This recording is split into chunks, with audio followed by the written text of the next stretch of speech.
Road राजबंगला Durga housing society में 4 पेड़ लगाए गए।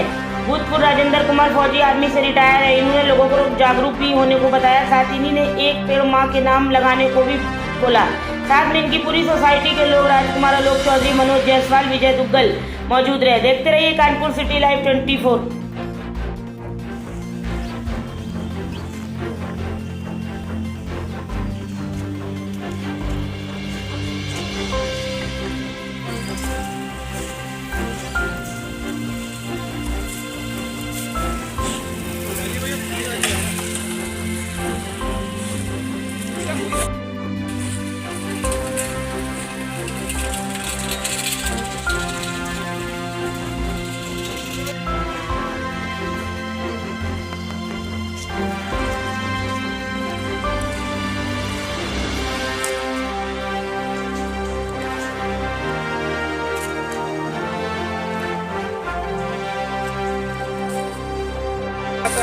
अगर आप वृक्षारोपण करते हैं, आप एक पेड़ लगाते हैं तो कम से कम आप उस पेड़ की इतनी सुरक्षा व्यवस्था करो कि जिस तरह बच्चे को पढ़ा लिखा करके पैर पे खड़ा होने के लिए कहते हैं, उसी तरह ये पेड़ भी अपनी जड़ की तनाव से अपने को स्टैंड कर सके।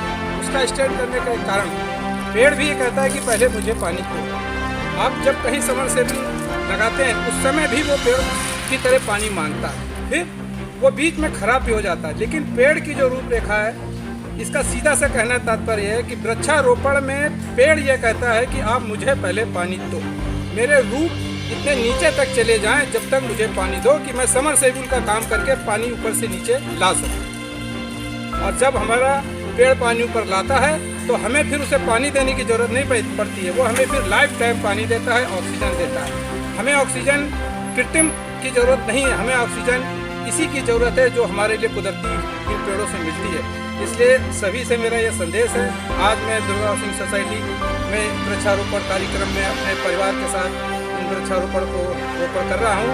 मैं चाहता हूँ कि दुर्गा हाउसिंग सोसाइटी में शायद 180 प्लाट की सोसाइटी है, जिसमें कि प्रत्येक को 356 वर्ग गज की जगह मिली है और उनके रजिस्ट्री में लिखा है कि 60 गज उनके लिए रोड दी गई है। अगर आप 60 गज में से 1/2 की ज़मीन निकाल के अपने आंगन के बाहर, अपने बाउंड्री वाल के बाहर अगर आप 2 पेड़ भी रोप देते हैं तो आप ये समझिए कि आपने 550 दूनी 1100 ऑक्सीजन आपने तैयार कर दी है और वो ऑक्सीजन आपको कुदरती मिलती रहेगी।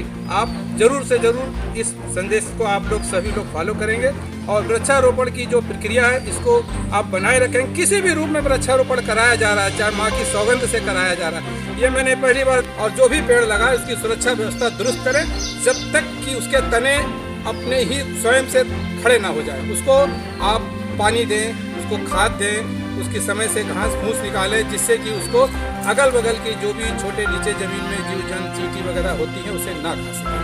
उसमें आप जीवाणु डालें जिससे कि पेड़ अपने आप से स्तन बना के खड़ा हो सके। इस कार्यक्रम में आज मैं दुर्गा हाउसिंग सोसाइटी में उपस्थित हूँ। मेरा दुर्गा हाउसिंग सोसाइटी में निवास बने हुए करीब हो गया है 7-8 साल हो चुका है और मैंने जो गार्डनिंग सीखी है वो मैं फौज में था तब मैंने सीखी।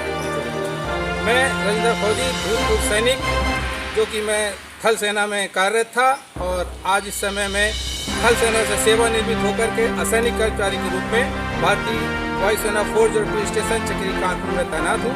और वृक्षारोपण की सीख मुझे सर्विस से ही मिली थी कि पेड़ लगाएं और जीवन बचाएं। मेरा परिचय श्रीमान, मैं भूतपूर्व थल सैनिक राजेंद्र कुमार, वर्तमान 29 एयरफोर्स चक्री कानपुर कार्यरत सर्विसमैन हूँ।